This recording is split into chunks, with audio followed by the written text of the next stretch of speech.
nama saya Vigo Deski Pratama, NIM 210303773, Prodi Manajemen kelas 1 MC. Pada kesempatan kali ini, saya akan mempresentasikan dengan subtema internet. Dalam tema kali ini, kita akan membahas beberapa bab, yakni ada 4 bab. Bab yang pertama, sekilas tentang internet. Untuk yang berikutnya, yang kedua, mengenal alamat IP atau IP address. Yang ketiga, yakni surat elektronik. Dan yang terakhir, yang nomor 4, World Wide Web atau WWW. Oke, untuk bab yang pertama, kita akan membahas tentang sekilas tentang internet. Siapa yang tidak pernah mendengar istilah internet sekarang ini? Hampir semua orang, mulai dari anak-anak hingga orang dewasa, atau bahkan lansia pun sudah tak asing lagi dengan istilah tersebut. Pengertian internet itu sendiri mungkin juga sudah bisa Anda rumuskan secara sekilas. Bahkan kini, hampir semua aspek pekerjaan dalam kehidupan kita sehari-hari telah mengandalkan internet. Sudah bukan trik rahasia lagi untuk mencari segala solusi dan jawaban di internet. Ketika Anda mencari resep makanan, ketika Anda mencari berita, bahkan ketika Anda memesan barang atau produk tertentu. Tak jarang pula, teknologi canggih yang satu ini memisahkan kita dari orang-orang sekitar kita. Pada restoran-restoran misalnya, pelanggan yang datang dan makan cenderung menanyakan password WiFi ke pramusaji sebelum mereka memesan makanan. Setelah selesai menyantap makanan yang dihidangkan pun, satu keluarga yang tadinya makan semeja jadi sibuk dengan perangkat mobile masing-masing untuk mengakses internet. Lalu, apa sebenarnya pengertian internet? Bagaimana sejarah perkembangan internet dari zaman dahulu sampai sekarang? Seperti apa penerapan teknologi ini di berbagai bidang? Internet merupakan jaringan komunikasi global yang menghubungkan komputer dan jaringan komputer di seluruh dunia. Singkatan dari Interconnected Network ini memungkinkan kita berbagi informasi dan berkomunikasi dari mana saja dan dengan siapa saja.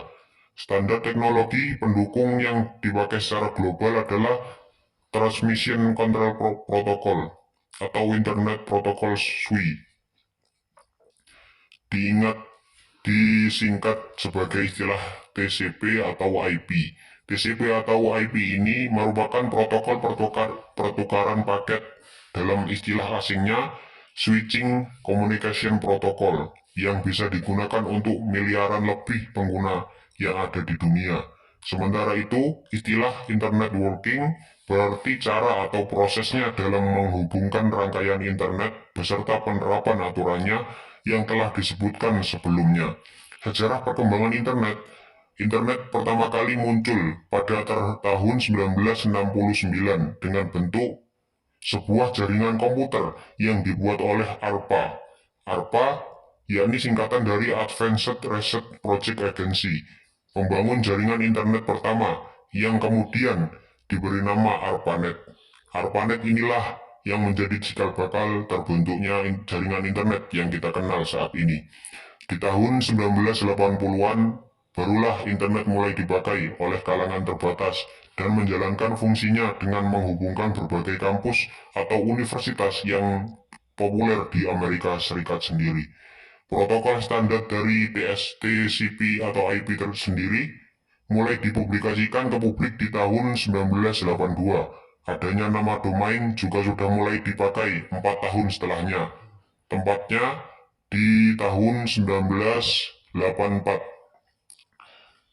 Lalu National Scientist Foundation Network NSFNet didirikan dan mulai dikembangkan di tahun 1986. NSFNet inilah yang mulai menggantikan peranan dari ARPANET sebagai suatu wadah riset terkait di Amerika Serikat. Beberapa jaringan internasional pada banyak negara akhirnya mulai dikembangkan dan dihubungkan lewat NSFNet tersebut. ARPANET kemudian diturunkan pada tahun 1990. Namun, memang internet hasil pengembangannya itu sendiri hingga sekarang ini. Dulu, informasi yang dapat dimiliki lewat internet cuma informasi yang berbasis teks. Dan pada tahun 1990, layanan sejenis berbasis tampilan grafis yang dikenal sebagai WWW, World Wide Web, mulai dikembangkan lagi oleh Kern. Di tahun 1993, Internet NEC didirikan agar bisa melayani pendaftaran nama domain dari publik. Sekitar tahun 1994, internet masuk ke negara kita, Indonesia. Pada tahun itu, jaringan internet di Indonesia lebih dikenali dengan nama unik, yaitu Paguyuban Network. Paguyuban Network sendiri berarti serupa dengan namanya, di mana semangat kekeluargaan atau kerjasama terjadi begitu akrab di antara para anggota pengembang teknologinya. Hal ini cukup berbeda bila dibandingkan dengan suasana pengembangan internet di Indonesia sekarang-sekarang ini, yang tentunya lebih ke arah komersial tujuannya. Tapi tentunya tak hanya sisi negatif yang dirasa, pertumbuhan e-commerce dan perusahaan komersial lainnya jadi meningkat drastis dan turut membangun juga ekonomi bangsa. Kala itu, RMS Ibrahim, Adi Sumarta, Suryono, Muhammad Ihsan, Putu, Robi Subakto, Firman Siregar, Adi Idrayanto, dan Ono Purbo adalah beberapa nama-nama tokoh pengembang legendaris yang tercatat di sejarah internet awal-awal Indonesia. Tepatnya sekitar tahun 1992 sampai 1994, setiap pengembangan itu sudah berkontribusi dan mendedikasikan keahliannya dalam membangun sejarah IT di Indonesia. Untuk bab yang selanjutnya yakni mengenal alamat IP atau IP address. Di balik penggunaan internet yang serba mudah dan cepat, terdapat beberapa faktor komponen yang menunjangnya. Salah satunya adalah IP address. IP address inilah yang turut membantu pengguna internet mencari informasi yang tersebar secara online.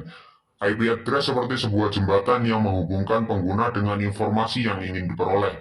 Sebagai pengguna internet yang aktif, istilah IP address pastinya sering kita jumpai. Namun, ternyata banyak dari kita yang belum tahu secara detail mengenai pengertian IP address, manfaatnya, fungsinya, dan bagaimana cara kerjanya. Nah, dalam kesempatan kali ini kita akan menemukan jawabannya bersama-sama mengenai alamat unik yang akan berada pada setiap situs web di dunia ini. Jadi apa itu IP address? IP address atau Internet Protocol Address adalah sebuah identitas angka yang digunakan semua perangkat komputer agar saling berhubungan dalam jaringan internet. IP address juga sering disebut sebagai seperangkat aturan yang mengatur kegiatan internet dan membantu memberikan fasilitas dalam menyelesaikan tindakan di internet. Sebuah IP address terdiri dari sekumpulan angka-angka. Angka-angka tersebut dikelompokkan menjadi 4. Setiap kelompok angka terdiri dari 1 sampai 3 digit angka. Rentang angka dalam IP address berkisar antara 0 sampai dengan 255. Di dalam sebuah IP terdapat dua bagian, yaitu Network ID dan Host ID. Network ID adalah bagian dari IP address yang memberitahu bagaimana jaringan itu aktif di sebuah jaringan. Network ID dapat dianalogikan sebagai sebuah perumahan, sedangkan host ID adalah nomor-nomor rumah yang ada dalam perumahan tersebut. Ada banyak jenis-jenis yang dimiliki oleh IP address. Hal ini dikelompokkan berdasarkan 3 alasan utama, yaitu seberapa luas cakupan penggunanya, cara konfigurasi pengguna terhadap IP address, dan jumlah daya tampung perangkat komputer pada jaringan komputer. Untuk bab yang selanjutnya kita akan membahas terkait surat elektronik. Dengan surat biasa umumnya pengirim perlu membayar per pengiriman dengan membeli perangko. Tetapi surat elektronik umumnya biaya yang dikeluarkan adalah biaya untuk membayar sambungan internet. Namun ada pengecualian, misalnya surat elektronik ke telepon genggam. Kadang pembayaran ditagih per pengiriman. Surat elektronik sudah mulai dipakai pada tahun 1960-an. Pada saat itu internet belum terbentuk. Yang ada hanyalah kumpulan mainframe yang terbentuk sebagai jaringan. Mulai tahun 1980-an, surat elektronik sudah bisa dinikmati oleh khalayak umum. Sekarang ini banyak perusahaan pos di berbagai negara yang menurun penghasilannya disebabkan masyarakat sudah tidak memakai jasa pos lagi. Untuk mengirim surat elektronik, kita bisa memerlukan suatu program email silent. Surat elektronik yang kita kirim akan melalui beberapa poin sebelum sampai di tujuan. Mulai dari surat elektronik dikirim, kemudian internet ke POP3 server penyedia surel penerima, kemudian menuju mail silent di komputer si penerima, barulah surat elektronik dibaca si penerima. Terlihat surat elektronik yang terkirim hanya melalui 5 poin, selain komputer pengirim dan penerima. Sebenarnya lebih dari itu, sebab setelah surat elektronik meninggalkan POP3 server, maka itu akan melalui banyak server-server lainnya. Tidak tertutup kemungkinan surat elektronik yang kita kirim disadap orang lain. Maka dari itu, bila surat elektronik yang kita kirim mengandung isi sensitif, sebaiknya kita melakukan tindakan pencegahan dengan mengacak atau enskripsi data dalam surat elektronik tersebut. Contohnya, menggunakan PGP, sertifikat digital, dan lain-lain. Surat elektronik pada umumnya disimpan di dalam sebuah mail server. Biasanya bila seseorang memakai koneksi ISP untuk sambungan ke internet, ia akan diberikan satu surat elektronik gratis.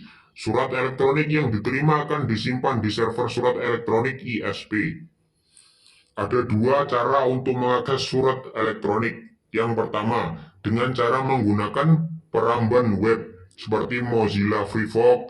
Metode ini disebut sebagai web-based. Artinya kita menggunakan media web sebagai perantara ke kontak surat elektronik.